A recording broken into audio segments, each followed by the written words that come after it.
갈라디아서 1장 10절부터 보겠습니다. 10절부터 24절인데 함께 10절에서 12절까지만 함께 먼저 읽겠습니다. 신약성경 301페이지입니다. 갈라디아서 1장 10절에서 24절.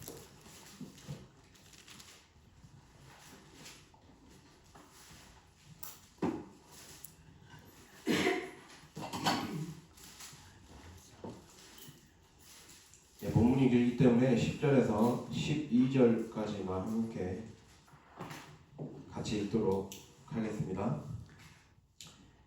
이제 내가 사람들에게 좋게 하랴, 하나님께 좋게 하랴, 사람들에게 기쁨을 구하랴.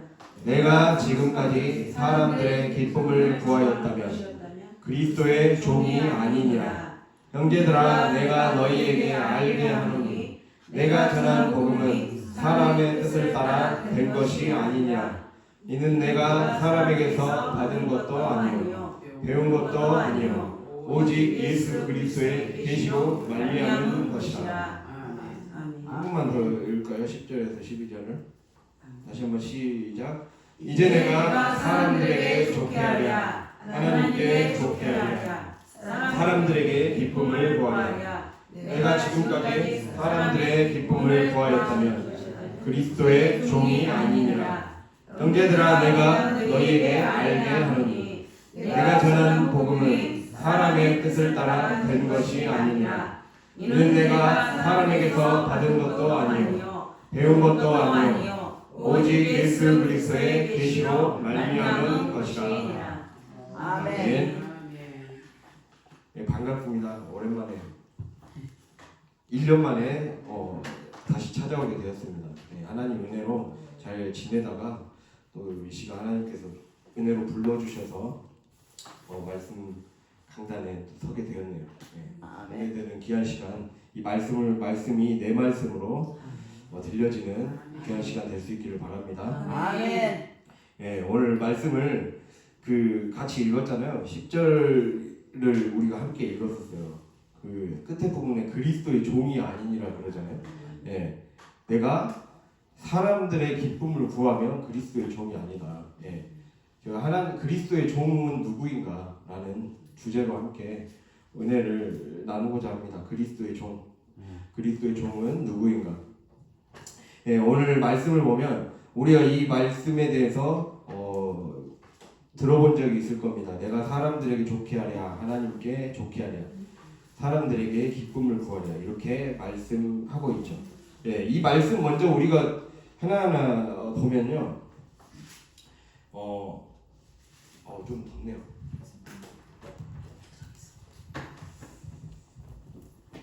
예.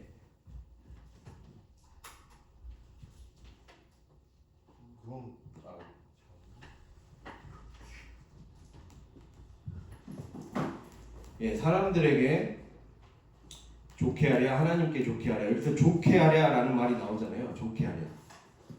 그리고 또 기쁨을 구하랴. 좋게 하랴는 내가 하나님 이 설득의 의미를 갖고 있거든요. 설득. 그러니까 내가 이걸 그대로 풀이하면요. 내가 하나님께 설득될 것인가? 하나님께 설득될 것인가? 사람의 비위를 맞추며 설득되며 살 것인가? 이거를 지금 묻고 있는 겁니다. 네. 내가 사람들에게 좋게 하랴. 내가 사람들 기분 맞추며 살 것이냐? 하나님 기분 맞추며 살 것이냐? 지금 이 말씀을 우리에게 말씀하고 있다는 거예요. 그래서 여기에 좋게 하랴의 말씀은 믿음과 똑같은 단어를 사용했거든요. 믿음. 우리가 믿음의 원래 뜻은 하나님께 설복되는 게 믿음입니다. 하나님께 설복되어서 완전히 충성하며 엎드리는 것이 믿음의 본래 뜻을 이제 내포하고 있거든요. 그래서 설복되는 거. 우리가 설복된다 그러잖아요. 설복된다라는 말은 이 설은 말씀설자예요. 말씀설의 복은 이 복의 한자어는 엎드릴 복이거든요. 근데 엎드릴 복을 풀이해 보면 앞에 사람 인자가 들어가요. 사람인 한자에서 사람 인자가 사람 인자와 뒤에 글자가 개 결자가 그러니까 개 앞에 사람 주인 앞에 개가 엎드려서 그대로 복종하고 따라가잖아요. 예, 그렇게 하듯이 마치 개가 주인에게 충성하며 따라가듯이 하나님 앞에 바싹 엎드리는 것이 바로 무엇이란 말입니까? 믿음이라는 거예요. 그것을 우리에게 말씀하고 있어요. 그러니까 나는 사람들에게 엎드리지 않겠다는 거예요. 나는 사람들에게 어떠한 도움을 구하러 다니지 않고 사람의 방법을 구하지 않고 하나님께 엎드리며 하나님께 먼저 기도하고 늘 하나님의 방법을 먼저 구하며 살아가는 자가 되겠다. 이렇게 주님이 우리에게 말씀하고 있어요. 그게 그리스도의 종이라는 거죠. 그러니까 우리가 첫 번째로 생각해 볼 수 있는 건 그리스도의 종은 하나님께 설복되고 설득되는 사람이다. 그게 바로 그리스도의 종이라는 겁니다. 그게 믿음의 모습이라는 겁니다. 예, 그리스도의 사람들, 하나님을 믿는 사람들은 믿음의 사람들이잖아요. 믿음의 모습은 주님께 완전히 납작 엎드리는 거예요. 하나님께 엎드리며 먼저 기도하는 것. 예, 기도함으로써 주님과 호흡하는 것. 우리가 기도라는 글자 자체가 우리가 하나님께 드리는 기도도 되지만 우리의 호흡 기관에 있는 기도라는 말도 있잖아요. 예, 그러니까 한마디로 우리가 무엇을 이야기하고 있습니까? 기도를 안 하면 기도가 막히는 거예요. 예, 기도를 안 하면 우리의 삶에 내 목숨줄이 끊기는 거예요. 그러한 어떤 무엇이죠? 절박한 마음으로 하나님 앞에 엎드리는 자에게 주님은 그 자를 하나님의 종으로, 하나님의 사역자로, 또 삶에서 왕 같은 제사장으로 쓰이게 해주시겠다. 이렇게 주님께서 약속해 주신다는 거예요. 그래서 이 10절에서 우리가 볼 수 있는 것은 첫 번째 하나님의 종은 하나님께 엎드리는 자이다. 하나님께 엎드리며 기도하며 늘 하나님으로부터 공급받는 자. 내 삶의 힘과 능력을 공급받는 자가 될 때 그것이 바로 믿음의 모습이라는 거예요. 그래서 그 이미지가 개가 주인 앞에 엎드리듯이 하나님 앞에 그렇게 바싹 엎드리는 자가 바로 믿음의 이 그리스도의 종이라는 것을 우리가 꼭 기억하며 나아갈 수 있기를 간절히 바랍니다. 그리고 우리가 또 하나 볼 수 있는 게 10절 또 기쁨을 구하려고 해요. 내가 그러니까 사람들에게 기쁨을 구하랴 하나님께 기쁨을 구하려고 해요. 기쁨을 구하랴, 이게 기쁨을 구하려는 것은 비위를 맞추다. 네. 또는 어떠한 사람이나 환경에 순응하고 적응하다, 이런 말을 갖고 있어요. 내가 하나님께 적응하며 살 것인가? 네, 사람, 환경, 세상의 것에 적응하며 순응하며 살 것인가? 이거를 우리에게 묻고 있는 거예요. 예, 우리 각자가 정말 내가 하나님 믿는 사람이고 믿음의 삶을 살기 원한다면 하나님이 펼쳐가시는 환경과 말씀에 나를 순응시키고 그것에 나를 무엇이죠? 적응시키며 살라는 거예요. 예, 그리스도인은 무엇입니까? 믿음의 세계에 사는 사람들이에요. 우리가 이 땅에 살고 있지만 성경은 무엇이라 말씀합니까? 이 땅에 살고 있지만 우리는 이 땅에 속한 자들이 아니다, 이렇게 말씀하잖아요. 천국 시민이다. 천국 시민을 이 땅에서부터 연습하며 이 땅에 임한 하나님 나라를 내 것으로 만들어내는 자. 그러한 자가 되기를 주님이 바라시는 거예요. 그렇다면 우리는 죽어서만 가는 그러한 천국뿐만 아니라 이 땅에 침투해서 내 삶에 내가 믿음을 더 붙잡은 만큼 더 많이 누리고 무엇이죠? 그 축복을 누리며 살 수 있는 만큼 우리의 천국은 더 확장될 수 있다는 거죠. 그렇기 때문에 내가 하나님이 내 삶에 펼쳐가고자 하시는 그 계획표가 있고 그 무엇이죠? 그 뜻이 있단 말이에요. 그 뜻에 나를 적응시키라는 거예요. 그 뜻에 나를 순응시키라는 거예요. 그게 그리스도의 종이라는 거죠. 그리스도의 종은 그렇게 하나님이 새롭게 열어가시는 환경과 삶의 방식에 나를 맞추어 가라. 그러기 위해서는 우리가 어떻게 해야 됩니까? 그 하나님이 새롭게 열어가시는 삶의 방식과 말씀과 그리고 그것에 우리 자신을 맞추기 위해 내 습관이 바뀌어야 될 때도 있고 내가 하나님께 시간을 무엇입니까? 할애하고 투자해야 되겠죠. 그리고 물질을 때로는 드려야 될 때도 있고 우리의 모든 마음을 다해 뜻을 다해 힘을 다해 하나님께 나를 적응시키라는 거예요. 그렇게 될 때 그리스도께서 그리스도의 종으로 하나님이 쓰시는 종으로 아멘. 하나님이 축복하시는 종이 될 수가 아멘. 있다라는 겁니다. 그거를 우리에게 주님께서 이 시간 말씀하고 있습니다. 예, 이렇게 나는 하나님의 종이라는 거죠.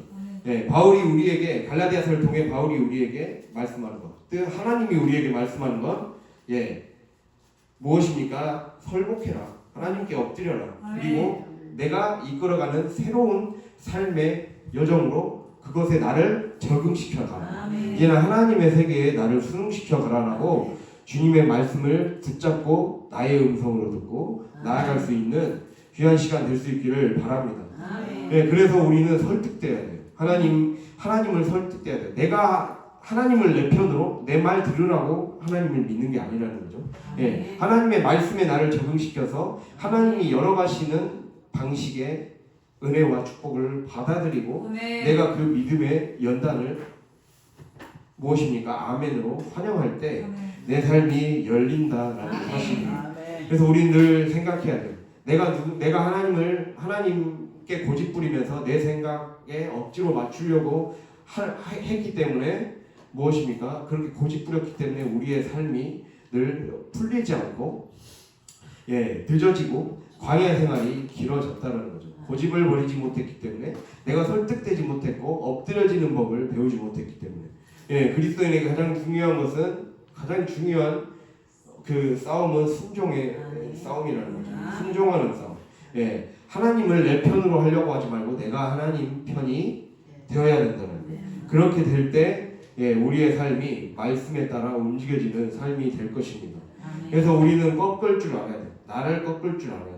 내 뜻을 꺾을 줄 알아야 되고 내 생각을 꺾을 줄 아는 자가 하나님이 쓰시는 그러한 그리스도의 종이 된다는 겁니다. 그리고 마찬가지로 하나님께 순응하며 적응해 가야 된다는 거예요. 하나님이 나를 이끌어 가시고 계획하시고 뜻하시는 방식에 나를 순응시키라는 거예요. 하나님이 나를 성화시켜 가시고 열어가시는 그 길의 여정에 내가 하나님이 반드시 나를 좋은 길로 이끌어 가실 거라는 것을 믿고 맡기라는 거죠. 그렇게 나를 순응시켜 갈 때 삶이 변화되어 갈 것입니다.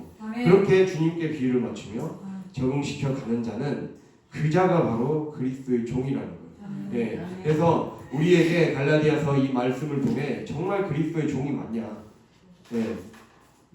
내가 이끌어가는 삶의 계획표에 지금까지 잘 너를 적응시켰냐? 순응시켰냐? 설복되었냐? 순종 매일매일의 일상의 순종을 내 삶의 연습으로 생각하고 하나님이 주신 기회로 생각하고 여기며 살았느냐? 주님이 우리에게 묻고 있다라는 거예요. 그래서 이것을 잘 받아들이는 자가 진짜 복음의 정신으로 사는 자죠. 갈라디아서에서는 다른 복음이라는 말이 나와요. 6절에 보면 그리스도의 은혜로 너희를 부르신 이를 이같이 속히 떠나 다른 복음을 따르는 것을 이상하게 여긴다 이랬어요.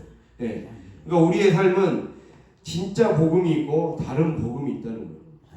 진짜 복음을 따르는 자는 무엇입니까? 하나님이 원하시는 방식에 나를 순응시키고 설복되는 삶을 받아들이고 나아가는 자에게 그 진짜 복음의 길이 열리는 거예요. 그러나 그것을 내가 편한 방식대로 신앙생활하고 내가 그리스도인이라고 하면서도 삶의 방식과 사고방식과 가치관과 내 의식과 습관들은 여전히 옛 것에 머물러 있어요. 그 세상과 하나님 나라가 따로 노는 방식이죠. 그 방식을 고치지 못한다면 우리의 삶에 아무 소용이 없다는 거죠. 믿음이 아무 소용이 없어요. 그러니까 우리가 믿음으로 구원받는다 했을 때 그 믿음은 아까 말씀드렸듯이 내가 설복되는 거, 설복되고 충성하는 거. 설복되는 게 곧 충성하는 거거든요. 충성으로 구원받는 거예요. 원래 믿음이라는 말이 그 성경의 언어로 피스티스라고 그래요. 충성이라는 기본 뜻을 갖고 있어요. 충성이란 건 자기 주인에게 아까처럼 설복되는 게 충성이에요. 하나님께 완전히 엎드려지는 게 충성이라는 거예요. 그렇게 엎드려지는 자가 구원받는다는 거예요. 우리가 이 성경에서 믿음의 조상, 믿음으로 구원받는다 하면서 예로 든 게 아브라함이었잖아요. 아브라함을 통해 믿음의 모습이 뭔지를 배우라라고 주님이 우리에게 말씀하잖아요. 근데 아브라함 어떻게 했습니까? 하나님 말씀에 그대로 설복했잖아요. 예. 먼저 하나님이 너의 자손을 통해 너를 복주고 복의 통로가 되게 해주겠다. 그 약속을 지켜가기 위해 하나님이 요구하시는 첫 번째가 할례였어요. 예, 할례는 무엇입니까? 남자의 생식기를 자르는 거잖아요. 그 생식기의 포피를 자르는 거잖아요. 예, 오늘날은 이제 의학 기술이나 이런 것이 발달해서 폭경 수술하는 게 아무런 뭐 건강에 위험이 없거나 생명에 위험이 없지만 당시 아브라함이 살았던 시대에는 예, 실제로 그렇게 자르는 수술을 하다가 죽는 경우도 허다했어요. 잘못하다가 목숨을 걸어야 될 행동이었어요. 그러니까 할례라는 건 무엇입니까? 내 옛 모습을 완전히 옛 옷을 벗어버려라. 옛 습관과 언어를 벗어버려라. 설복하는 삶의 옷으로 갈아입어라는 거죠. 그 삶을 주님이 요구하신 거예요. 믿는다면 이 충성을 보여주라는 거죠. 그렇게 한다면 내가 너의 씨를 통해서 복을 주겠다. 너의 씨를 통해서 많은 사람들이 주께로 돌아오게 하겠다. 그것이죠. 예, 아브라함의 씨에서 예수님이 나왔고, 예, 예수를 따르는 우리들이 구원을 받게 되었잖아요. 예, 그런 것처럼 할례를 통해 주님이 말씀하시는 것은 할례는 생식기 하는 거잖아요. 생식기가 무엇입니까? 아이가 나오는 통로 아닙니까? 그러니까 그것을 통해서 우리에게 말씀하고 있는 거예요. 너가 너의 육의 몸을 벗고 너의 옛 모습의 옷을 벗고 하나님께 설복하기를 선택하고 하나님이 이끌어 가시는 새로운 세계와 새로운 차원의 영적인 삶, 거듭남의 삶의 방식을 수용하고 그대로 따라온다면 무엇입니까? 내가 너를 통해 너의 후손을 통해 너의 사업장을 통해 너의 무엇이죠? 삶의 영역 곳곳을 통해 역사하겠다. 예, 천국으로 이끌겠다. 주님이 약속하시는 것. 그 약속을 반드시 주님은 지키시는 분이시기 때문에 그것에 맞게 주님은 우리에게 설복해라, 엎드려라. 하나님께 늘 기도하며 하나님과 함께 호흡하는 삶을 살아라. 성령과 함께 동행해라. 그러면 반드시 열매를 맺을 것이고, 예, 그것으로 천국이 임할 것이다. 그것이. 그래서 우리가 믿음으로 구원받는다는 거에 대해서 생략된 말이 있거든요. 생략된 말. 그러니까 제가 갈라디아서를 작년부터 1년 동안 계속 공부하면서 이 설교를 여러 개를 하면서 하나님이 깨닫게 해주신 것, 알게 해주신 것이 왜 우리는 믿음으로 구원을 받는가? 라는 질문에 대한 답을 하나님이 깨닫게 해주셨어요. 그게 무엇이냐? 우리가 하나님을 믿어야 성령을 받는 거예요. 하나님을 믿어야 성령이 역사하는 거예요. 우리가 갈라디아서 3장 2절을 볼까요? 3장 2절. 제가 뭐라 했죠 방금? 믿어야 하나님의 하나님의 영이, 성령이 역사한다는 거예요. 갈라디아서 3장 2절에 함께 읽으면 내가 너희에게서 다만 이것을 알려 하노니 너희가 성령을 받은 것이 율법의 행위로냐 혹은 듣고 믿음으로냐. 이 말씀은 돌려 말하면 무엇이에요? 우리가 하나님의 말씀을 듣고 그대로 믿고 충성하며 따라가는 자에게 임하는 것이 성령이라는 거예요. 그 성령이 우리의 삶에서 열매를 맺도록 해주는 거예요. 그 열매를 맺어야 무엇이죠? 그것이 우리의 삶을 하나님 나라가 임하게 해주고 하나님 나라의 상속자가 되게 해주고, 예, 아브라함의 복이 나에게도, 예, 영적 아브라함의 후손인 우리에게도 임할 수 있다는 거죠.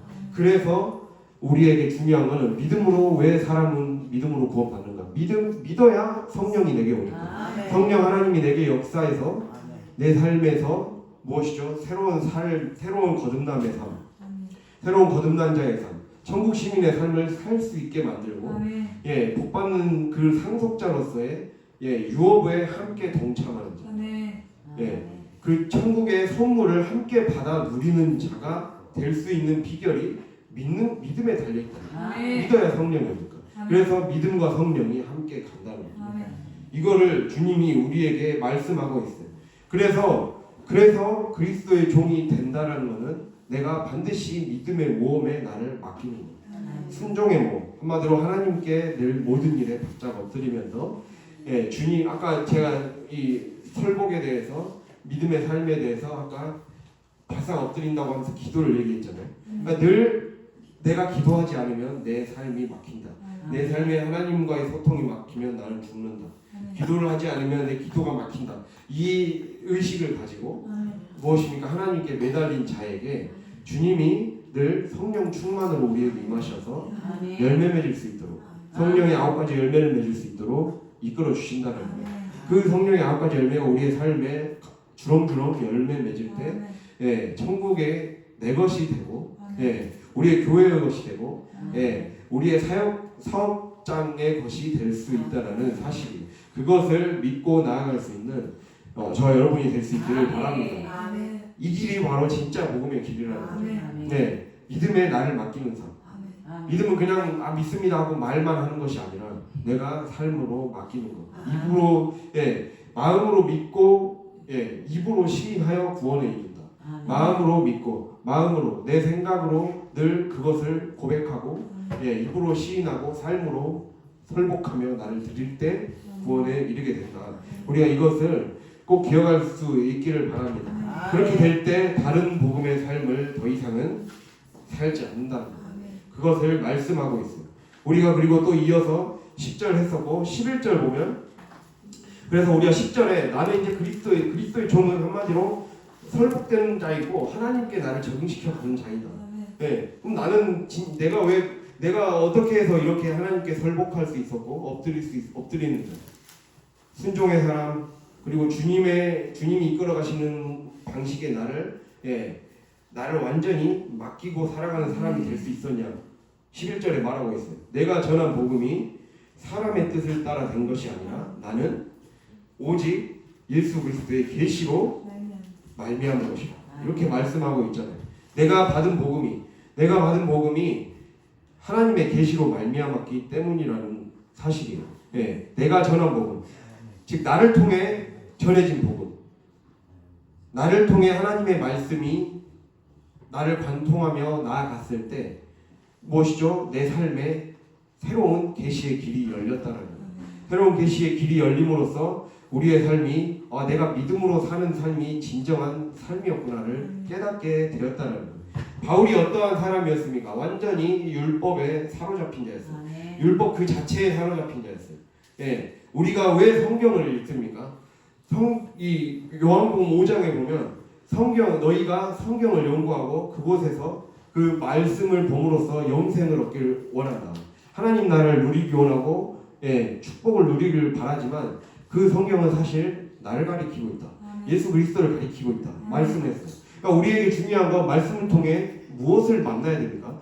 예수 그리스도를 만나야 되고 예수 그리스도가 나를 관통해서 뚫고 지나가야 돼. 예수 그리스도께서 던져주시는 그 돌이 나를 때려야 돼. 예수 그리스도께서 찔러주시는 그 말씀의 검이 나를 찔러서 내 안에 더러운 것들을 씻어내줘야 돼. 뽑아내줘야 돼. 맑은 물로 씻어줘야 돼. 그렇게 되어야지만이 새로운 계시의 길이 열릴 수 있는 길이 확보되는 거죠. 그렇게 되기 때문에 예수 그리스도의 계시를 알았기 때문에 내가 더 이상은 이전같이 살아갈 수 없었다. 이제는 순종하는 자로 살아야겠구나. 순종의 길만이 나를 살게 하고 진짜 새로운 삶을 살게 하구나. 진짜 하늘의 삶을 살게 하구나라는 거예요. 제가 1년 동안 이 하나님의 훈련을 받으면서 주님이 저에게 주셨던 말씀이 있었어요. 요한계시록 4장 1절의 말씀이 있어요. 요한계시록 4장 1절에 보면 우리가 요한계시록은 사도 요한이 그 밤모섬에 유배되어서 혼자서 그곳에서 환상을 보면서 무엇이죠? 앞으로 되어질 일에 대해서 예언에 대해서 계시를 받은 책이잖아요. 그 책에서 주님이 요한에게 천사를 통해 말씀하십니다. 이제 하늘로 올라오라고. 이리로 올라오라. 내가 이제 앞으로 되어질 일을 알게 하겠다. 이렇게 보여주겠다라고 말씀하고 있어요. 자, 계시해 주겠다라는 거죠. 그러니까 우리의 삶이 땅의 것에 머물러 있으면 계시의 삶이 열리지 않는 거예요. 내 삶에만 가둬져 있고 내 좁은 시야에만 갇혀져 있으면 하나님 나라를 볼 수가 없는 거예요. 물과 성령으로 거듭나지 아니하면 하나님의 나라를 볼 수 없다 그랬잖아요. 하나님의 나라를 볼 수 있어야 돼요. 하나님의 나라를 하늘의 관점에서 이 땅에 되어지는 일. 그러니까 우리에게는 중요한 게 하늘의 눈이 열리는 거죠. 하늘을 보는, 이 땅에서 하늘을 보는 눈. 하나님 나라가 침투에 들어오는 눈을 길러야 됩니다. 제가 신학교에서 하나님 나라에 대해서, 하나님 나라를 이전에는 내가 죽어서 가는 곳만 너무 강조를 했다. 그런데 사실 중요한 것은 이 땅의 침투에, 이 땅에 침노한 하나님 나라를 알아야 된다라고 하면서 그 부분을 많이 강조를 했거든요. 이 땅에서의 하나님 나라, 이 땅에서의 하나님 나라에 대해서 얘기해야 된다. 그게 무엇입니까? 전혀 다른 영적인 차원의 하나님 나라를 깨달아야 된다는 거예요. 네. 우리에게 중요한, 하나님이 우리에게 약속하신 거, 우리가 사도신경을 예배 때마다 계속 암송하지 않습니까? 예배 때마다. 그럴 때 몸이 다시 사는 것과 그러잖아요. 우리 마지막 날에 다 부활하잖아요. 근데 그 전에 우리에게 일어나는 일이 무엇입니까? 그러니까 그건 몸의 부활이거든요. 그럼 우리에게 먼저 일어나는 일은 영적인 부활이에요. 예, 우리의 삶에 예수를 제대로 믿고 나를 순종으로 내맡기는 자는 영적인 부활에 무엇이죠? 삶이 열리는 그 축복을 경험하게 된다는 거예요. 그걸 먼저 경험해야 돼요. 그러니까 이 몸의 부활이 마지막 예수님께서 다시 재림하실 때, 그때 우리에게 겪게 되는 건 몸의 부활이지만 그 전에 우리에게 선물로 주고 싶은 게 이 땅에서 영적인 부활을 경험해야 된다. 예, 그렇게 그 부활에 참여하여서 주님과 함께 온전한 이 땅에서의 천년왕국을 주님이 누리기를 주님이 바라신다는 그것을 말씀하고 있어요. 이 땅에서 누려야 된다. 하나님 나라를 누리고 하나님 나라를 전해주는 삶, 하나님 나라를 나를 통해, 내 삶을 통해 보여주는 삶을 살아야 된다. 그러려면 어떻게 하라는 거예요? 하늘로 올라오라는 거예요. 마치 야곱이 잠들어 있었을 때, 야곱이 아직 하나님을 제대로 만나지 못했을 때 베델에서 사닥다리를 통해 무엇이죠? 하나님을 만났듯이 우리는 그 천국의 사다리를 타고 올라가야 돼요. 천국의 사닥다리를 타고 올라가서 이제는 새로운 삶으로 야곱이 그 뒤로부터 초대받기 시작하잖아요. 늘 남의 뒤꿈치나 잡고 속이면서 살아갔던 사람이 이제는 하나님 앞에 엎드려지고 하나님의 사람으로 바뀌어지는 영의 사람으로 그때부터 훈련시켜 가시기 시작했잖아요. 그러면서 이스라엘로 완전히 새롭게 이름이 불려질 때까지 얼마나 많은 연단을 겪었습니까? 그런 것처럼 이제 하늘의 삶으로 우리는 초대받은 자들이라는 거예요. 적당히 하늘 땅 두 발 양다리 걸치지 말고 하늘로 확실하게 올라와서 하늘의 능력을 받아서 이 땅을 살아가라는 거예요. 그래서 주님이 우리에게 성령을 주길 원하시는 거고, 성령의 능력을 주시고 은사를 충만하게 주셔서 우리의 삶에 기적이 일어나고 치유가 일어나고 회복이 일어나고, 그것이 우리의 사업장에 영향을 미치고, 직장과 사역에, 교회에 온전한 은혜를 누리게 되는 삶을 살기를 주님이 바라신다는 거예요. 그래서 우리에게 믿음과 성령은 늘 기억해야 될 것이고, 하늘의 삶을 살아야 된다. 주님이 이렇게 말씀하시는 것. 계시, 이러한 의미에서 우리는 계시를 생각해야 됩니다. 내 삶에 하늘의 문이 활짝 열리도록, 그래서 그 하늘의 문으로 들어가도록 해야 됩니다. 이 계시, 예수 그리스도의 계시로 내가 예수 그리스도의 계시를 발견했고 그 길로 내가 들어갔기 때문에 나는 그리스도의 종, 더 이상은 이전의 삶으로 돌아가지 않고 완전히 하나님께 엎드리고 순종하고 주님의 세계에 나를 적응시키는 거예요. 마귀의 세계에 나를 적당히 두 발 무엇이 양다리 걸치는 것이 아니라 하나님의 세계에 확실하게 나를 들여놓는 삶을 살게 되었다. 주님이 이 바울이 이렇게 고백을 하고 있는 거예요. 우리가 계시를 또 생각해 봤을 때 계시는 감춰져 있던 것을 열어 젖혀서 커튼을 열어 젖히다는 뜻이에요. 커튼을 열어 젖히면 빛이 들어오잖아요. 그런 것처럼 이런 뜻이 있고, 우리가 성막에 대해서 우리가 배우잖아요. 성막의 지성소를 휘장이 가리고 있잖아요. 그 휘장을 열어 젖혔을 때, 그 안으로 들어가서 무엇이죠? 이 주님께로 나아갈 수 있는 길이 열렸다 했잖아요. 우리의 삶이 한마디로 계시라는 것은 내가 이 땅에서 천국을 볼 수 있는 그 길을 주님이 열어주셨다는 거예요. 믿음으로 나를 한번 내맡기는 자에게, 순종의 매일매일의 일상을 살아가는 자에게 주님은 더 많은 것들을 깨닫게 해주시고 아멘. 말씀이 글자로만 남지 않고 나를 살리는 영으로 남는 것. 죽이는 것은 문자이지만 살리는 것은 영이라 했어요. 그냥 이게 글자로만 남지 않아야 돼요. 우리는 말씀이 설교가 그냥 목소리로만 들리면 안 돼요. 소리로만 들리는 것이 아니라 무엇입니까? 나를 살리는 영이 각자의 마음속에 전달되고 내 삶의 모습을 거울처럼 환히 비춰주는, 그래서 내 모습을 제대로 보게 되는 삶이 일어나야 된다는 거죠. 그래서 말씀은 거울이라고 그랬잖아요. 우리가 그 야고보서 보면 말씀을 듣고 실천하는 자를 거울에 비유를 하거든요. 하나님의 말씀을 듣고 행하는 자는 마치 거울을 보는 것과 같다. 우리 거울이 무엇이면 말씀은 거울이에요. 거울을 보고 자기 모습을 들여다본다고 했어요. 우리가 한번 찾아볼까요? 야고보서. 이 말씀은 한번 같이 읽어봤으면 좋겠습니다. 야고보서 1장 371페이지거든요. 1장 22절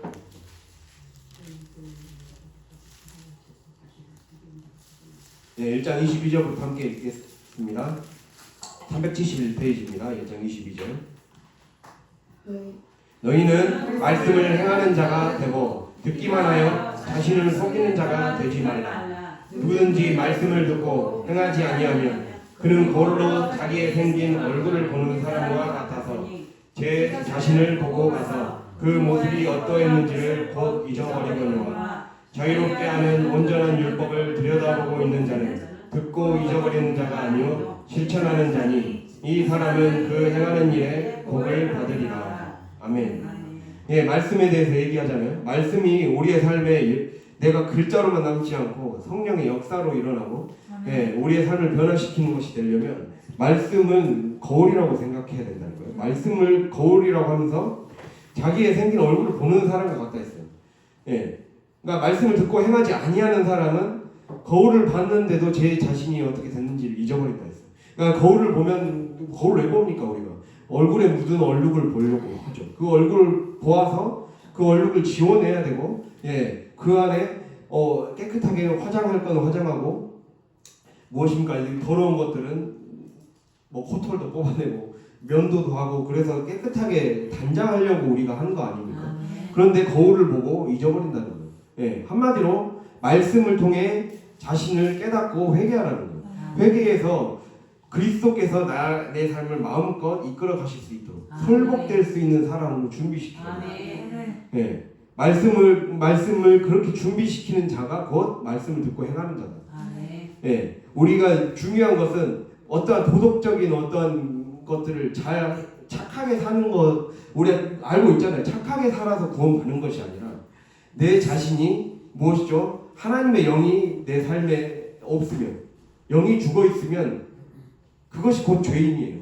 영이 죽어 있고 하나님 없는 자가 죄인이고, 하나님 없는 자가 결국에는 지옥 갈 수밖에 없는 인생이기 때문에 그 말씀에서 나를 회개해서 성령 하나님이 내 안에 마음껏 들어와서 역사하실 수 있도록. 왜 우리의 삶에 영이 죽어 있습니까? 지금 영이 죽어 있음으로 인해 악한 영이 우리의 삶을 마음대로 휘젓고 다니고 있잖아요. 영적으로 봤을 때 그러고 있잖아요. 우리의 삶이 바뀌려면 그래서 회개함으로써 성령이 마음껏 역사하실 수 있는 그러한 몸이 될 수 있도록 하는 자가 말씀을 듣고 실천하는 자라는 거죠. 그래서 주님이 우리에게 원하시는 것은 회개인 거예요. 회개하여 그리스도께 내 삶을 맡기는 거예요. 성령이 그때그때 인도하실 때 그 인도하심에 따라 분별하고 그 분별함으로 내 삶의 직장에 사업장에 적용하면서 살아가는 거. 그렇게 살 때 이전에는 맛볼 수 없었던 새로운 차원의 삶이 열린다는 거. 그 하늘이 열렸을 때, 그 기회를 주님이 줬을 때 민기적거리지 말고 빠르게 하나님 앞에 순종하기를 주님이 바라신다는 거예요. 그래서 주님이 우리에게 바라시는 순종은 다른 것이 아닙니다. 하나님의 말씀을 듣고 계속해서 나를 맑은 물로 씻고 늘 무엇이죠? 이 에스겔 36장에 나오잖아요. 새 마음과 새 영이라고 그랬어요. 맑은 물로 뿌리고, 맑은 물로 우리를 정결하게 뿌려서 늘 죄를 씻어주고, 그래서 내가 내 삶에 디테일하게 세밀하게 나를 보는 거죠. 내 습관의 어떠한 부분이, 버릇의 어떠한 부분이, 그리고 하나님 원하시지 않는 어떠한 떨고 내야 될 관계들, 예, 그러한 것들, 어떠한 사건들, 환경들, 하나님이 원하시지 않는 것들을 맑은 물로 씻어서 흘러보내는 거죠. 그 흘러보내는 속에 맑은 물을 씻은 그 상태 속에 주님이 어떻게 한다 했어요? 새 영을 부어준다 했어요. 새 영을 부어줌으로써 우리가 새 마음으로 살아가고 새롭게 새 마음과 새 살을 입힌 존재로 새 사람이 되어 살아가게 해주겠다. 그래서 그 사람을 준비시키는 것의 첫걸음이 무엇입니까? 믿음의 걸음의 첫걸음은 말씀을 듣고 늘 내 삶을 회개하는 거예요. 회개. 예. 그래서 말씀을 듣고 그래서 25절에 자유롭게 하는 온전한 율법이라 했잖아요. 예. 이게 자유해지는 거예요. 내가 늘 내 죄를 씻어내고, 예. 성령의 인도하심을 공급받고 성령과 함께 호흡하는 삶이 곧 자유로운 삶이다. 예. 그래서 성령의 울타리 안에 있는 삶, 하나님의 울타리 안에 있는 삶이 바로 곧 진짜 진리로 인해 내가 자유해지고 하늘을 소유하는 삶이 될 수 있다는 겁니다. 그것을 주님이 우리에게 말씀하고 있어요. 그거를 이 땅에서 누릴 수 있다는 거예요. 이 땅에서 누리라고 주님이 우리에게 이렇게 선물로 주시는 겁니다. 이 땅에서 그 연습이 잘 되지 않는 자는 진짜로 우리가 확실하게 무엇이죠? 온전한 구원을 보장받지 못할 수도 있어요. 예. 내가 어떻게 보면 이 땅에서 하나님 나라의 삶을 사는 훈련이 잘 된 자가 나중에 하나님을 배교할 확률도 줄어들겠죠. 우리가 히브리서 보면 하나님이 너희에게 그리스도께로 가는 길을 먼저 열어주셨다. 그리스도의 십자가 공로를 통해 십자가 피를 통해 그리스도께로 가는 구원으로 가는 큰 구원이라 했어요. 이게 큰 구원이다. 큰 구원의 길을 누구에게나 다 열어주었다. 그리고 믿는 자에게 열어주었다. 그런데 이걸 끝까지 붙잡으라 했어요. 이 큰 구원은 내가 삶을 순종으로 붙잡지 않는 자는 떠내려갈 수 있다 했어요. 그게 히브리서에 나오거든요. 히브리서에 큰 구원 2장에 나와요. 히브리서 2장에 떠내려가지 않도록 함이 마땅하냐고 2장에 있죠. 그리고 2장 3절에 우리가 이같이 큰 구원을 등한히 여기면 어찌 그 고음을 피하리요. 성경은 확실하게 얘기하거든요. 우리의 구원을 내가 믿음, 순종으로, 충성으로 끝까지 붙잡고 성령과 동행하는 삶을 살아가지 않으면 확실한 구원을 보장할 수가 없다. 고음을 피할 수가 없다. 누구에게나 끝까지 구원은 과정이라는 거예요. 그래서 이것을 붙잡고 가는 자에게, 그래서 우리가 아니를 하면 안 되는 거예요. 교회만 다닌다고 내가 진짜로 천국 갈 수 있냐는 보장을 무조건 하면 안 된다는 거예요. 내가 그게 정확히 되려면 내가 끝까지 믿음을 끝까지 붙잡아야 돼요. 믿음이 사람이 내가 죽기 전에 믿음을 고백하지 않는 자로 타락할 수도 있는 거죠. 이게 어떻게 될지 모르는 거예요. 자기가 죄에 지속적으로 노출시키면 타락하는 건 순식간이에요. 사람이 아무리 공들어서 탑을 쌓아도 무너뜨리는 건 한순간인 것처럼 똑같은 거예요. 예, 우리의 삶이 어느 순간 한순간 방심하고 내가 20년, 30년 열심히 신앙생활하다가 2년, 3년, 1년, 2년 한번 잘못해버리면 무너질 수 있는 거예요. 예. 히틀러 같은 사람도 히틀러도 목사 아들이었어요. 예. 그런데 그렇게 무엇이죠? 하나님을 완전히 배교하는 사람으로 바뀌어버렸잖아요. 어떻게 그렇게 되겠습니까? 당연히 뭔가 구원받을 수 있을 거라고 생각하는 그런 사람들도 떠내려가잖아요. 떠내려갈 수 있다는 거예요. 그래서 교리가 우리를 구원시키는 것이 아니라 내가 말씀대로 살아가는 게 그게 우리를 구원으로 인도해 주는 것이라는 것을 꼭 우리가 기억할 수 있기를 간절히 바랍니다. 그래서 우리가 이렇게 그리스도의 종은 하나님의 계시를 받아들인 자, 그래서 하늘로 올라가는 자, 그게 바로 그리스도의 종이에요. 하늘의 삶을 살아가는 자. 그러니까 계시가 아까 주님이 길을 열어 젖혀 주시는 거예요. 그러니까 주님이 이제 새로운 길로 안내해 주시는 거예요. 이제 하늘의 삶을 살라고, 마치 야곱에게 사닥다리를 열어 보여주심으로써 이제 이 삶으로 초대해 주신 거잖아요. 이제 새로운 삶을 살라고 새로운 삶으로 부르신 거잖아요. 하늘의 문을 열고 우리는 들어왔어요. 그러면 이제 그 삶을 그 삶에 그렇게 이끌어 가시는 새로운 삶의 나를 설복시키고 적응시켜가는 삶의 과정을 그 연단의 과정을 받아들이는 자가 하나님의 종이다. 이렇게 주님이 우리에게 말씀하신다는 거예요.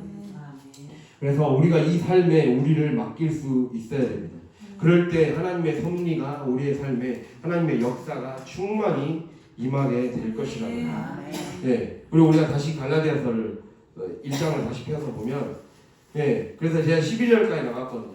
그래서 이제 10절, 11절, 12절은 그리스도의 종의 모습이라는 거예요. 한마디로 그리스도의 종은 나를 설복시키고 하나님이 열어가시는 새로운 천국의 삶으로 이 땅에서의 천국의 삶을 이제 문을 열어 젖혀 주셨는데 이제 이 커튼을 열어 젖혀 주셨는데 이 빛의 삶에 나를 적응시키고 이 빛의 이제 나는 늘 어둠에 머물러 있었던 사람이었잖아요. 우리는.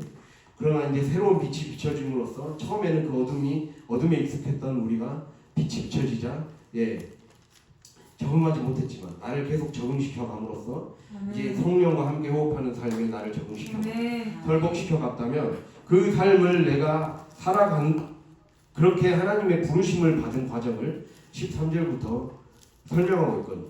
내가 어떻게 하나님의 부르심을 받아서 이렇게 주님께 설복될 수 있었고 충성한 자가 될 수 있었고 주님의 세계에 나를 적응시켜가는 자가 될 수 있었는가 이렇게 고백하고 있어요. 그걸 13, 14절부터 쭉 나와 있거든요. 우리가 15절, 16절, 17절 한번 가볼까요? 15, 16, 17절.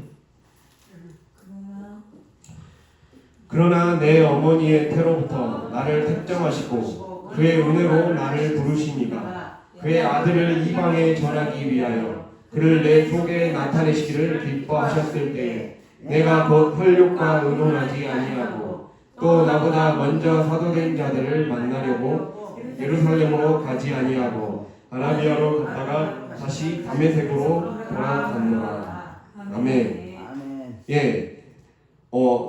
바울은 13, 14절에서는 자기가 하나님을 제대로 믿음의 길에 들어서기 전까지는 내가 핍박했었다. 내가 하나님의 말씀이 아니라 조상의 전통에 사로잡혀 있었고, 뭐 믿음의 길이 아니라 내가 정해놓은 어떤 삶에 집착하며 빠져 있었다. 그러나 이제 주님을 만난 후로부터 내가 바뀌었다라는 것을 15절부터 고백하고 있어요. 그러나 내 어머니의 태로부터 나를 택정하시고 그의 은혜로 나를 부르시니가 나를 완전히 바꿔주셨다는 그것을 말씀하고 있어요. 근데 내가 주님이 나를 계시해 주셔서 그 하늘의 삶을 살려고 내가 하늘로 올라갔더니 하늘의 사닥다리를 타고 올라갔더니 깨닫게 된 거, 하나님이 보여주신 거, 모태로부터 나를 택정해 주셨고 하나님이 나를 정말 내가 태어나기 전부터 나를 불러주셨고 이곳의 은혜로 나를 있게 하셨구나. 내가 그냥 이곳에 있게 된 것이 아니구나를 깨닫게 해주셨다는 거예요. 은혜였다는 거예요. 은혜. 그것을 말씀하고 있어요. 택정. 여기서 택정하다 그러잖아요. 택하시다. 택정이란 말은 택정. 택정 내 것. 그러죠. 내 것 삼아 주셨다. 택정 내 것 삼아 주셨다 맞습니다. 주님이 임명해 주셨다는 거거든요. 주님이 인정해 줘. 주님이 인정해 주시고 임명해 주셨다. 이게 원래 뜻은 울타리를 딱 쳐주는 걸 택정이라 그럽니다. 울타리. 이 우리가 이 양이나 소들을 키울 때 울타리를 딱 쳐줘야 그 영역을 넘어서지 않고 그 목초지 안에서 자기 영역 목초지 안에서 할 수 있잖아요. 그러니까 내가 예수를 제대로 믿고 믿음의 길에 들어서기 전까지는 내 마음대로 살던 삶은 사실 무엇이죠? 완전히 엉망이고 방종이고 무질서한 삶이었다는 거예요. 그것이 나를 지옥으로 끌고 간지도 모르고 살았다는 거예요. 그러나 이제 천국으로 사는 삶을 사는 사람에게 하나님의 종에게 주시는 하나님의 맨 먼저의 그 길은 무엇이냐? 택정이에요. 주님이 너가 진짜 살 길은 여기에 있다. 그거를 딱 정해 주신다는 거예요. 내가 살 길을 딱 울타리를 딱 쳐주는 거예요. 넌 여기에 있을 때 살 수 있다. 너가 있는 사명의 자리는 여기에 있다. 그것이 직장의 형태로 나타날 수 있고 사역의 형태로 나타날 수 있고 여러 가지 형태로 나타날 수 있겠죠. 그것이 주님이 나를 부르신 자리이다. 아멘. 그곳에서 내가 천국을 만들어 주겠고 아멘. 그곳에서 복 받는 길을 열어 주겠고 아멘. 그곳에서 무엇이 믿음으로 구원받는 그 구원을 완성해가는 그 길을 열어 주시겠다고 주님이 우리에게 말씀하고 있다는 거예요. 이것이 택정이라는 말 속에 이야기되고 있는 거예요. 그렇게 주님이 부르셨다는 거예요. 그렇게 부르셔서 많은 사람들을 옳은 대로 돌아오게 하는 거예요. 축복의 통로로 쓰게 하시겠다는 거죠. 그래서 우리에게 한계를 지어주시고 경계를 표시해 주시는 거예요. 그러니까 우리가 생각을 해봐야 돼요. 죄라는 것은 내 울타리를 벗어나는 거예요. 주님이 지어주신 울타리가 다 있어요. 하나님이 정해주신 자리가 있어요. 그 자리를 이탈하는 게 죄예요.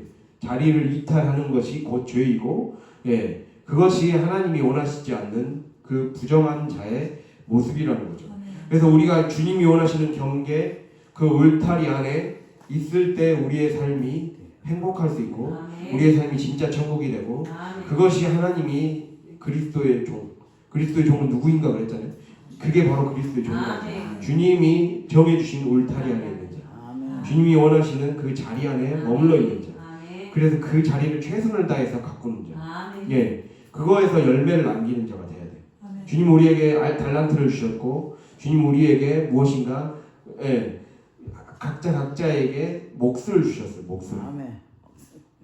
그 몫을 더 크게 남기는 자가 돼야 돼. 2달란트 남긴 자는 2달란트를 더 남겼다 그랬어요. 10달란트 남긴, 갑자기 달란트 수가 생각이 안 나요. 5달란트 한 자는 5달란트를 더 남겼다 했어요. 그런 것처럼 우리가 더 배를 남길 수 있어야 돼요. 그렇게 하라고 우리에게 성령을 계속해서 충만하게 주시는 거고, 능력 주시는 거예요. 은사 주시는 거예요. 그것으로 남기는 삶을 살라고. 그리고 그것으로 우리의 사역지를 주시고, 우리의 직장을 주시고, 자녀들을 주시는 거예요. 그래서 열심히 키우고, 가르치고, 애써서 힘써서 살라고 주님이 우리에게 그렇게 울타리를 주셨다는 거예요. 그 울타리 안에 있는 자가 바로 울타리 안에서 최선을 다해서 있는 자가 하나님의 종이다. 근데 울타리가 있으면서도 그 울타리가 하나님이 주신 건지도 모르고 그냥 방치하는 자는 주님으로부터 책망을 받죠. 1달란트 받는 자가 그렇게 했잖아요. 하나님이 주신 사역자, 하나님이 주신 것들을 감사함으로 여기지 못할 때, 감사함으로 여기지 못하고 내 생각과 내 충동과 내 감정이 먼저 앞서서 나아갈 때, 주님은 그 자를 악하고 게으른 종이라 했어요. 그러니까 악하고 게으른 종, 원래 이 원어 성경에서는 악한 게으른 종이거든요. 악하고 게으른 종이 아니라 게으른 종이 곧 악한 종이에요. 그 말이에요. 악한 게으른 종이 곧 악한 종이다. 그러니까 우리의 삶에 게으름, 원래 게으름이 라틴어로 아케디아라고 해서 관심이 없다라는 뜻이에요. 하나님이 정해주신 울타리에 관심이 없는 자. 하나님이 이 땅에 나를 통해 나의 사명의 자리, 소명의 자리, 직장의 자리 이런 것들을 통해 복 주시기 원하시고 천국을 확장시키기 원하시는데, 이것이 그러니까 하나님 나라가 이루어지는 방식이 있거든요. 내가 하나님은 내 삶의 자리를 통해 천국의 그 복을, 약속해 주신 복을 나에게 주고 싶어 하세요. 근데 그걸 내가 남겨야 돼요. 그걸 내가 씨를 뿌려서 키워야 돼요. 키우지 않으면, 키우거나 어떤 이윤을 남기기 위해 노력하지 않으면 그것은 썩어버려요. 없어져 버려요. 또는 기회가 날아가 버릴 수도 있어요. 그런데 1달란트 받은 자는 그것에 대해서 전혀 관심이 없었다는 거. 그리고 또 심지어 그 뜻을 오히려 왜곡해서 해석했죠. 그것을 주신 주인이 나쁜 사람이라고 생각했어요. 그러니까 하나님이 나를 골탕 먹이려고 마치 이 1달란트만 주신 것처럼 해석했잖아요. 이게 얼마나 잘못된 생각입니까? 하나님이 나에게 초라해 보이는 일일지라도, 초라해 보이는 뭔가 작아 보이는 자일지라도 그것을 주님이 나에게 주셨다는 거예요. 그것에 대해서 관심을 가져야 된다. 하나님은 작아 보이고 사소해 보이고 작아 보이는 사역지, 또 하나님이 주신 최고의 울타리다. 그렇게 여기고 키워가는 자에게 주님은 큰 면류관의 상급을 주시겠다고 말씀하신다는 사실이 우리가 그것을 믿고 나아가야 됩니다. 그래서 사소해 보이는 것은 결코 하찮은 게 아니라는 거예요. 우리가 이 민수기 21장을 보면 불뱀에 물린 사건, 이스라엘 백성들이 불뱀에 물렸잖아요. 그래서 나중에 장대 위에 뱀을 매달아서 노뱀을 매달아서 그 노뱀 매단 걸 본 자마다 십자가 본 자마다 다시 살게 해주셨잖아요. 치유해 주셨잖아요. 근데 거기 말씀에 뭐가 나오냐면 이스라엘 백성이 원망하는 게 나와요. 이스라엘 백성이 너무 이 광야 여정이 너무 힘드니까 원망을 해서 우리가 이 하찮은 음식을 싫어한다 이러겠어요. 여기서 하찮은 음식은 이스라엘 광야에서 뭘 먹었습니까? 만나를 먹었고 메추라기를 주님 주셨잖아요. 그걸 하찮게 생각하는 거예요. 그게 말씀이잖아요. 하나님이 우리에게 주신 그때그때의 별거 아니어 보이는 그 사소한 말씀을 하찮게 생각해서 뱀에 물리게 했어요. 내가 하찮게 생각할 때 마귀에게 물리는 거예요. 그것을 절대 놓치지 않고 물어버리는 거예요. 그래서 사소해 보이는 나의 울타리는 결코 하찮은 일이 아니라는 거예요. 하찮은 자녀들이 아니라는 거예요. 하찮은 어떤 직업과 직장과 내 삶의 자리가 아니라는 거죠. 이게 하찮은 게 아니라 사소한 것은 결코 하찮은 것이 아니라 하나님이 주신 이게 바로 복을 더 크게 받을 수 있는 씨앗이 될 수 있다는 거예요. 내가 어떻게 하느냐에 따라 그 작은 소자본을 가지고 더 좋은 투자를 할 수가 있어요. 소자본으로 투자를 해서 더 많은 이윤을 남기는 그 지혜를 주님이 안 주시겠습니까? 그런 것처럼 똑같은 거예요. 그래서 작은 소자본처럼 여겨지더라도 주님이 주신 지혜와 능력과 그리고 하나님의 때를 분별하는 마음으로 투자하는 자는 제때 투자하는 자는 뭐 부동산이나 그런 것도 그렇고 주식이나 이런 것도 그렇고 뭔가 딱 감각 있는 사람들, 그 때를 볼 줄 아는 사람들, 경기를 읽을 줄 아는 사람들은 이득을 보잖아요. 그런 것과 똑같은 거예요. 그러니까 그래서 주님이 성령을 의지하면서 분별하면서 찾아내라는 거죠.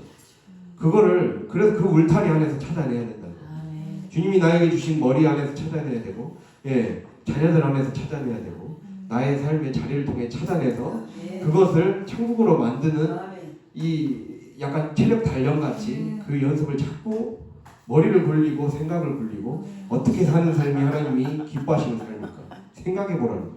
빌립보서에서 그렇게 말씀했어요. 우리 권사님 또 말씀이 또 재밌으시니까 꿀같이 달아서 아주 은혜가 진짜 할 맛이 나네. 설교할 맛이 나네. 빌립보서 4장 볼까? 빌립보서 4장. 빌립보서 4장 이 말씀 나와요. 빌립보서 4장 8절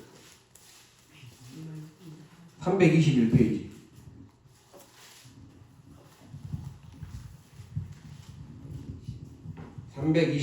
신약성경 321페이지 4장 8절.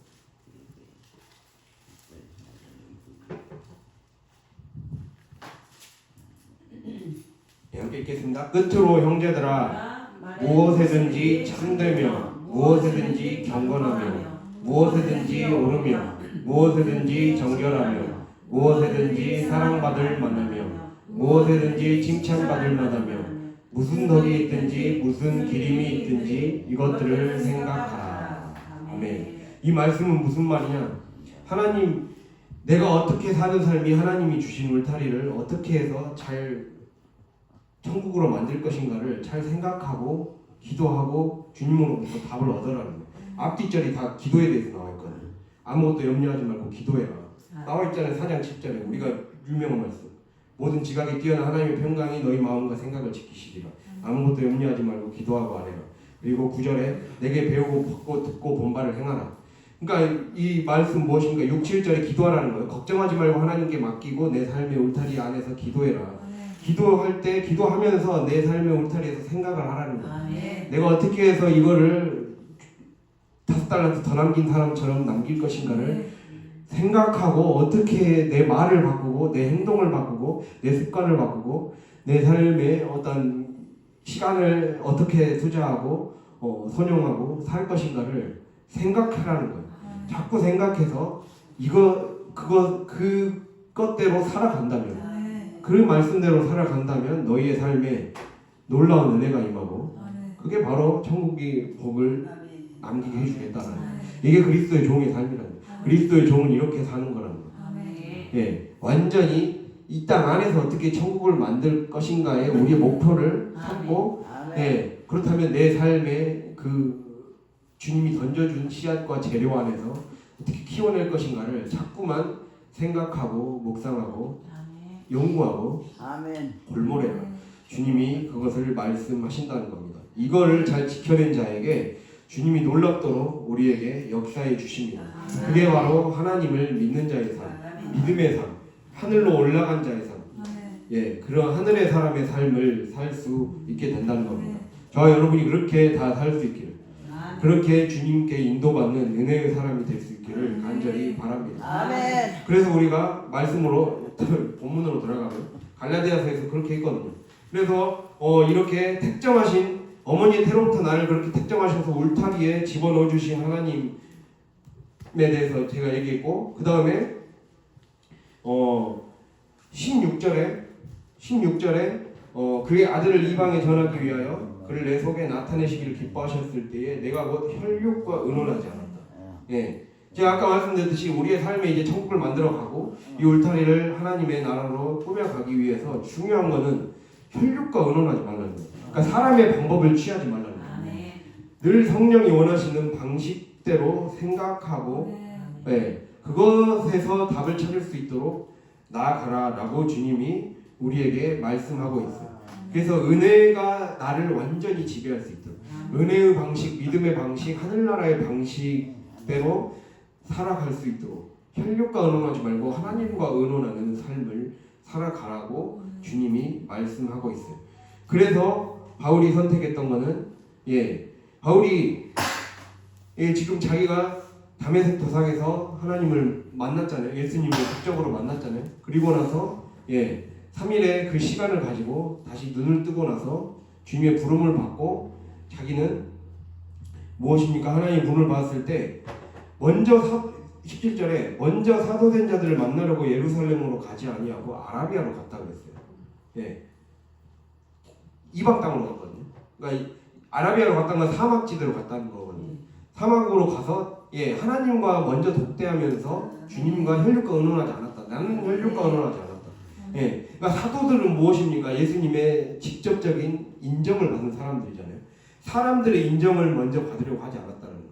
사람들의 인정을 받고 뭔가 세상이 좋다고 말하는 방식을 따라가려고 섣불리 따라가려고 하잖아요. 우리는 그 방식을 따르지 않았다.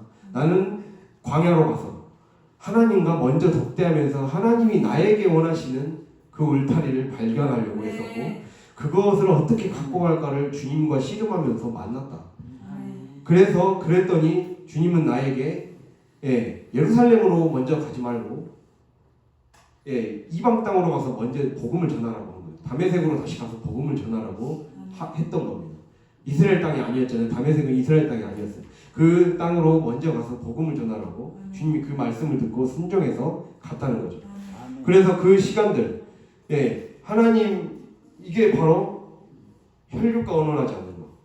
하나님과 늘 의논하며 하나님의 방법을 찾으려고 하는 자가 그리스도의 종이라는 거예요. 그것을 주님이 우리에게 말씀하고 있다는 거예요. 또 우리도 그렇게 살아야 되겠죠.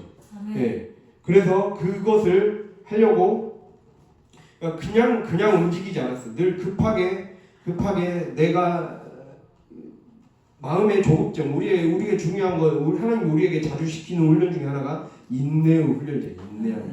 인내하지 못해서 광야길에서 인내하지 못해서 그들의 길이 열리지 못했고 자꾸만 늦춰졌잖아요. 인내의 훈련을 시키면서 또 한 번 18절에는 3년 만에 또 3년이 또 지난 그러니까 하나님이 높여 주실 때까지, 하나님이 드러나게 해주실 때까지 더 무엇인가 더 하나님과 더 깊은 사귐으로 나아가는 시간을 가졌다라는 것을 지금 얘기하고 있어요. 그러니까 이 굉장히 세상의 방법을 취하지 않았고 육신의 방법을 취하지 않고 살아갔다는 거예요. 우리가 이거를 염두에 두고 살아가야 된다는 거예요. 그래야 이제 이미 하늘의 시민이 되어버린. 우리는 다 이제 시민권자, 하늘의 시민권자란 말이에요. 그럼 이제 그 시민권자는 그 법에 맞게 그 생활 방식에 맞게 해야 이 땅에서 제대로 적응하며 살아갈 수 있어요. 우리가 그 나라의 무엇입니까? 한국 시민, 우리나라에 있는 그런 복지 혜택들 있잖아요. 기초수급이나 뭐 이런 거 있잖아요. 그런 것도 혜택을 받으려면 먼저 우리나라 국민에게 먼저 혜택이 돌아가잖아요. 그 마찬가지로 외국인이 그렇게 혜택을 받고 싶다면 귀화를 해야 되잖아요. 귀화를 해서 완전히 우리나라 국적이 되어야 더 많이 혜택을 받을 수 있는 길이 열리잖아요. 그런 것과 똑같이 우리는 천국 시민이 되었기 때문에 천국 시민에 맞게끔 우리의 삶을 맞춰가야 되고 그 복지 혜택을 누리고 싶다면 우리가 그것에 맞게 법을 지키고 그것에 맞게 자격 요건을 만들어야 되죠. 그 몸을 만들어야 거예요. 그렇게 해야 우리의 삶이 열린다는 거예요. 그 방법을 선택한다는 거예요. 그것을 상징적으로 나타내는 성경 구절이 혈육과 의논하지 않았다. 나는 세상 법대로 이제 살지 않겠다는 거예요. 세상 법대로 살지 않는 법을 택했고 그래서 비록 시간이 세상 사람들이 보기에는 되게 늦어지는 것 같아 보이고 시간이 오래 가는 것 같아 보여도 나는 3년의 훈련을 받았고 나는 아라비아에서의 하나님과 독대하는 특별한 하나님과의 사귐의 시간을 가졌다고 다르게 해석하는 자가 되었어요. 그러니까 그리스도인들은 하나님 우리가 이 말씀이 있잖아요. 하나님을 사랑하는 자는 모든 것이 합력하여 선을 이룬다. 그리스도의 삶을 살아가는 자는 뭔가 남들 보기에는 왜 저렇게 힘든 길을 선택할까? 바울이 가는 길은 좀 힘든 길처럼 느껴지잖아요. 굳이 이방 땅으로 가서 복음을 전하는 것도 당시에는 사실 쉽지 않은 선택이었거든요. 사람들의 눈으로 봤을 땐 그래요. 그리고 무엇입니까? 그냥 좀 빠른 길을 선택할 수 있거든요.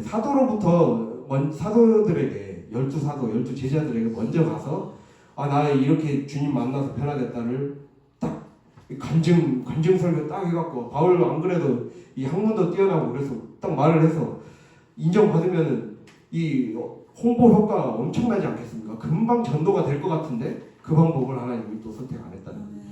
그렇게 하지 않고 광야로 가라. 그리고 또 3년 더 늦춰져요. 계속 더 늦춰져요. 그렇게 하면서 주님의 방법이 주님이 완전히 그러니까 자기 자신이 완전히 죽을 때까지 주님이 연단을 시키신 거죠. 그렇게 함으로써 딱 완전히 하나님만이 맺을 수 있는 열매가 나타날 때까지 주님이 안에 있는 때를 뺀 거죠. 거울을 들여다봄으로써 회개시킨 거죠. 그래서 완전히 이제는 더 이상 내 삶이 옛날로 돌아가지 못하게 주님이 만드셨다는 거죠. 그래서 우리가 이렇게 하나님을 끝까지 붙잡는 자는 옛날에 나의 옛사람의 모습을 주님이 그 연단의 과정을 통해 그 때를 빼가 주시고 그 안에 있는 더러운 것들을 빼가 주시는 그 연단의 시간을 환영하는 자가 되어야 된다. 연단은 무엇입니까? 제가 연단에 대해서 그 연단이 원래 용광로에서 막 철이나 어떤 금속 가지고 막 금 같은 거 만드는 거 과정을 통칭하는 용어잖아요.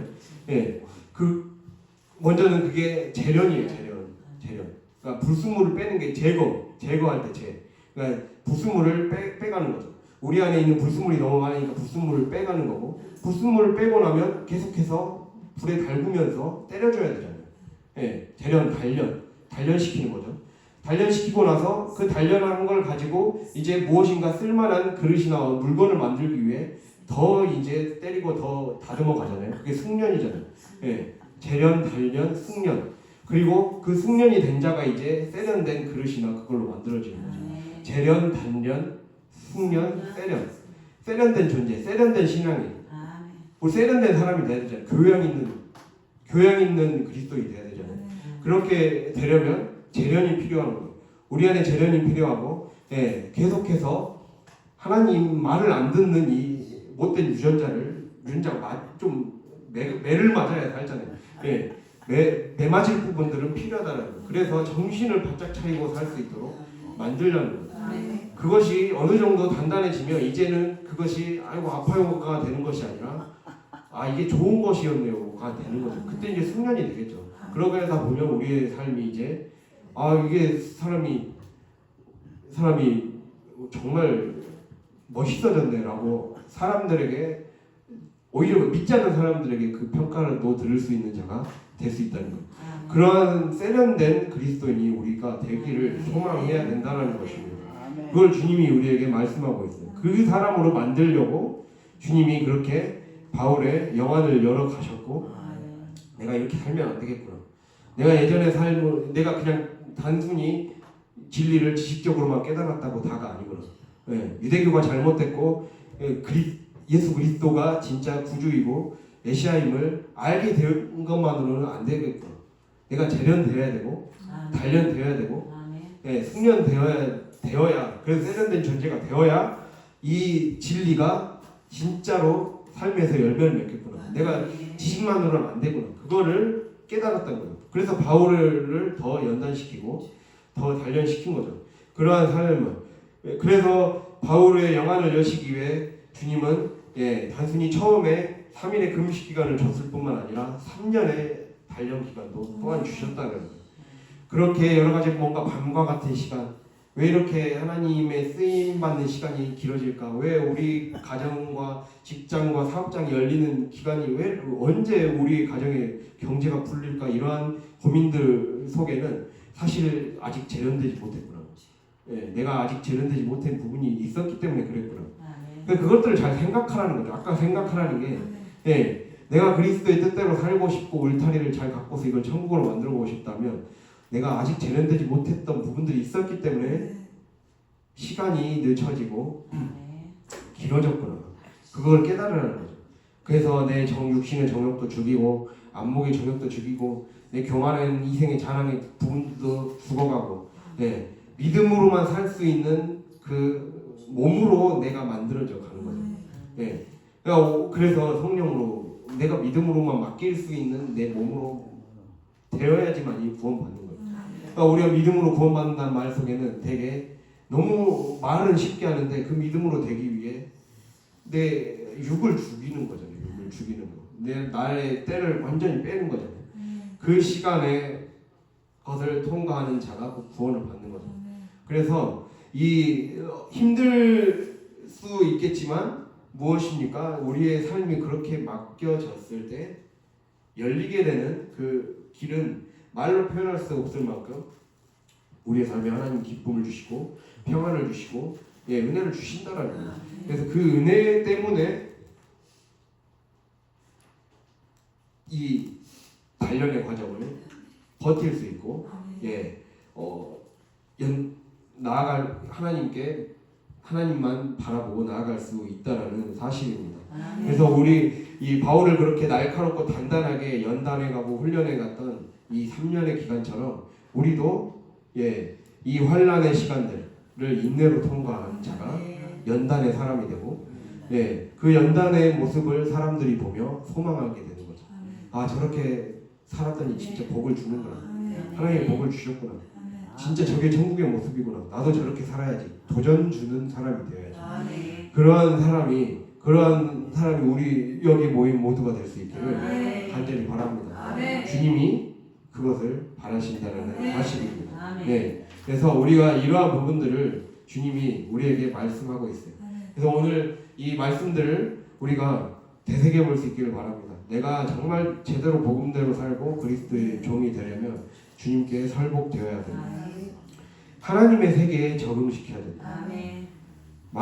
이전에는 마귀의 세계, 세상의 것에 나를 순응시켜가면 그것이 당연한 것처럼 여겼지만 이제는 하늘의 삶에 나를 맡기며 주님께서 새롭게 열어젖히신 그 빛으로 들어가서 그 삶으로 나를 더 내어 맡기자. 그러기에 재련되고 단련되고 숙련되고 세련된 존재가 되어서 주님께 쓰임받는 자가 될 수 있기를 간절히 바랍니다. 하나님 여러분에게 저 여러분에게 울타리를 주셨어요. 그 울타리를 택정하여 주셨습니다.